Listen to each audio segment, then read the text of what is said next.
কোরবানির পশুর 7টি অঙ্গ খাওয়া যাবে না, এটা আল্লাহ পাক রব্বুল আলামিন হারাম করে দিয়েছেন। হালাল প্রাণী, তবে কিছু কিছু অঙ্গ এমন আছে যে অঙ্গগুলো খাওয়া আল্লাহ পাক রব্বুল আলামিন নিষেধ করে দিয়েছেন। তবে এটার ভিতরে কিছু অঙ্গ আছে যেগুলো খেলে আপনার ক্ষতি হতে পারে। বর্তমান চিকিৎসা বিজ্ঞানও দেখেছে এই অঙ্গগুলো খেলে মানুষের ক্ষতি হওয়ার সম্ভাবনা থাকে। এজন্য অবশ্যই আমরা এই 7টি অঙ্গ কোরবানির পশুর খাবো না। নাম্বার 1, 1 নাম্বার হচ্ছে প্রবাহিত রক্ত।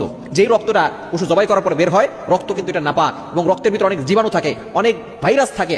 আপনি যখন এটার ভিতরে রক্তটা যদি পান করেন অথবা রক্তটা যদি আপনি খেয়ে থাকেন, তাহলে অনেক ব্যাকটেরিয়া আপনার পেটের ভিতরে বাসা বাঁধতে পারে এবং বড় ধরনের রোগ আপনার হতে পারে। দেখুন, 1500 বছর আগে নবীজি সাল্লাল্লাহু আলাইহি ওয়াসাল্লাম আমাদেরকে যে সুন্দর সিস্টেম জানিয়ে দিয়েছেন, আল্লাহ পাক রব্বুল আলামিনের বিধানের ভিতরে কল্যাণ রয়েছে। এটাই হচ্ছে বর্তমান বিজ্ঞান প্রমাণ করছে। 1 নাম্বার, আপনি প্রবাহিত রক্ত খাবেন না। নাম্বার 2, দ্বিতীয় নাম্বার হচ্ছে পিত্তথলি। গরুর যে পশুর যে পিত্তথলি আছে, গরু হোক, মহিষ হোক, ছাগল হোক, এই পিত্তথলিটা আপনি খাবেন না। এবং 3 নাম্বার হচ্ছে আপনি মূত্রথলিটা খাবেন না। এর ভিতরে অনেক জীবাণু থাকতে পারে, অনেক ভাইরাস থাকতে পারে, আপনি এটা খাবেন না। এবং 4 নাম্বার হচ্ছে নর পশুর গুপ্তাঙ্গ, যেটা পুরুষ পশু তার গুপ্তাঙ্গ আপনি খাবেন না। 5 নাম্বার হচ্ছে মাদি পশুর গুপ্তাঙ্গ, এটা খাওয়া যাবে না। অর্থাৎ পুরুষ হোক অথবা নারী হোক, আপনি যেই পশুই জবাই করেন না কেন, জবাই হয়ে যাবে, কোরবানি হয়ে যাবে আল্লাহকে সন্তুষ্ট করার জন্য, তবে আপনি গুপ্তাঙ্গ এটা খাবেন না। এটার ভিতরে অনেক সমস্যা হতে পারে, অনেক রোগ আপনার পেটের ভিতরে বাসা বাঁধতে পারে।